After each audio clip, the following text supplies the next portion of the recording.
kita juga akan koordinasi dengan pihak provinsi, karena ini kan persoalannya di sini, di sungai yang ada di kewenangan provinsi. Ya mudah-mudahan provinsi nanti peka terhadap kejadian ini. Saudara, hujan yang terjadi Selasa pagi hingga siang membuat sejumlah wilayah di Kota Semarang kembali terendam air. Ketinggian air mencapai 60 cm hingga 1 meter. Banjir sempat surut Senin kemarin, namun hujan deras sejak tadi pagi membuat wilayah itu kembali terendam banjir. Kondisi diperparah dengan rusaknya pompa untuk menyedot air. Warga berharap pompa permanen di lingkungan setempat bisa segera diperbaiki agar air segera surut. Warga juga butuh bantuan logistik dan obat-obatan.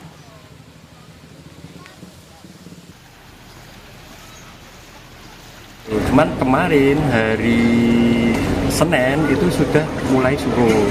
Dari Senin sudah mulai surut, tapi karena pagi tadi curah hujannya tinggi, jadi air langsung naik melebihi yang minggu kemarin. Rata-rata ketinggian sekitar berapa, Pak? Berapa senti?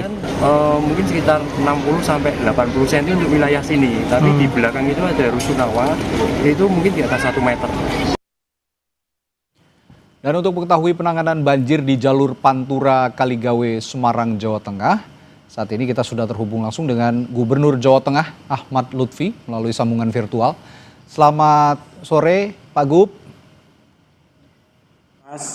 Baik, Pak Gub, kita bisa diceritakan atau diinformasikan penanganan banjir di Kaligawe sejauh ini sudah sampai mana atau sudah bagaimana progresnya, Pak? Baik, terima kasih pemirsa untuk Kompas TV. Ada beberapa hal yang perlu saya sampaikan.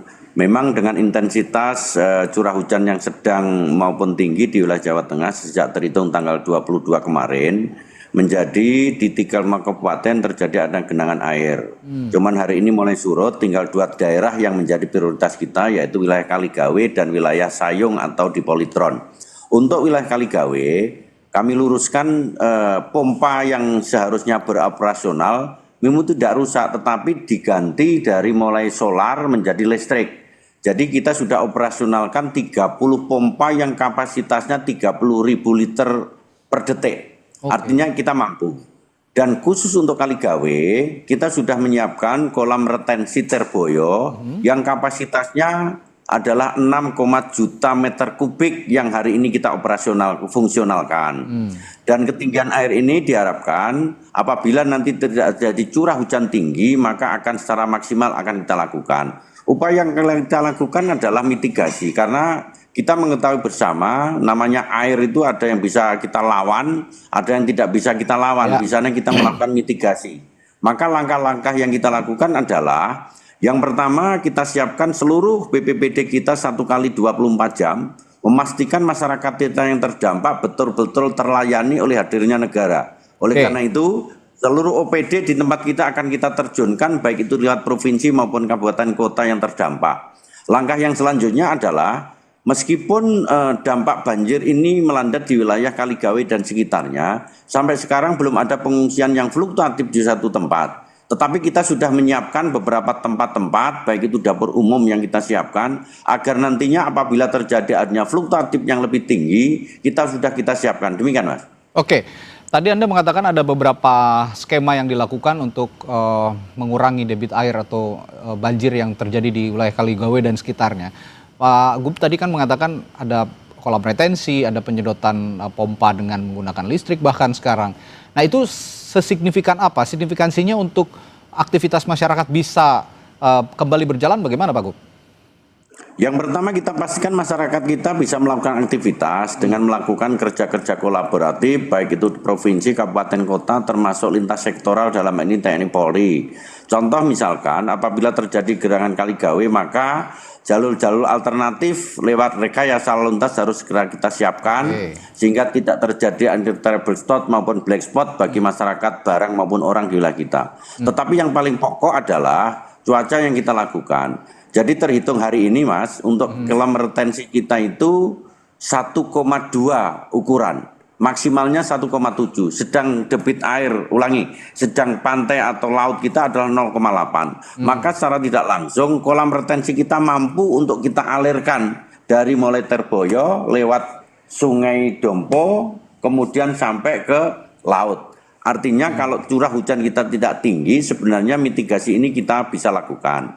Tetapi yang kita perlu prioritaskan adalah bahwa masyarakat-masyarakat yang terdampak khususnya banjir di wilayah kita ini sampai sekarang masih belum ada gerakan untuk di suatu tempat. Artinya pengungsian-pengungsian belum terjadi untuk wilayah Kaligawe dan sekitarnya. Baik. Maka harapan saya himbau kepada masyarakat agar apabila terjadi fluktuatif tinggi segera merapatkan ke BPBD setempat. Artinya di Kota Madya Semarang sudah menyiapkan, provinsi sudah menyiapkan agar nantinya tidak terjadi adanya bencana yang lebih parah. Demikian Mas. Oke, saya mendapatkan informasi juga sebenarnya Kaligawe ini kan sudah berulang kali terjadi banjir begitu ya, apalagi jika memang ada ditambah memang ada banjir rob gitu di daerah-daerah itu.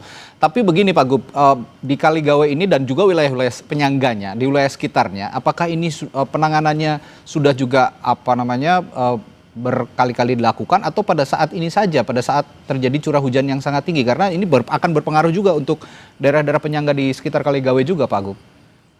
Memang jalan keluarnya untuk wilayah Kaligawe sampai ke Sayung Demak ini adalah jangka panjangnya Giant Sea Wall, Mas. Oke. Jadi Giant Sea Wall ini kita perlukan agar tidak adanya baliknya rob ke wilayah daratan, agar air sungai khususnya Sri Wulan, ulangi, Sungai Dompo Sayung dan Sungai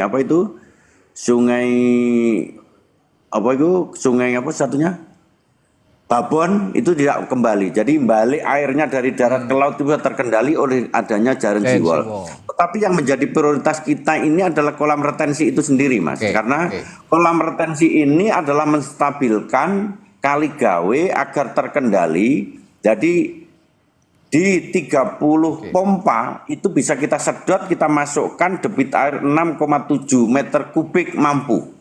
Artinya kolam retensi ini mampu untuk mengendalikan itu. Sehingga secara tidak langsung apabila terjadi ada fluktuatif yang tinggi, maka kolam retensi ini sebagai balancing agar tidak terjadi banjir yang berulang di wilayah Kaligawe. Itu yang pertama. Kemudian yang kedua, kita juga akan melakukan koordinasi dengan BWS pusat, dalam ini Kementerian PU, agar pendangkalan di wilayah sungai-sungai yang saya sebutkan tadi segera dilakukan. Sehingga secara tidak langsung akan mereduksi agar tidak terjadi genangan terulang kembali. Demikian, Mas. Oke, tadi kalau kata Pak Gub ditegaskan kolam retensi jadi jadi solusi sementara dan juga bisa berpengaruh terhadap waktu-waktu berikutnya, ditambah untuk jangka panjangnya yang lebih holistik lagi adalah Giant Sea Wall. Saya ingin tanyakan juga tapi untuk Giant Sea Wall ini Pak Gub, targetnya akan selesai kapan ini? Jadi Giant Sea Wall ini fungsionalnya pertengahan 2026. Pertengahan 2026. Jadi Giant Sea Wall itu panjangnya adalah 10 km.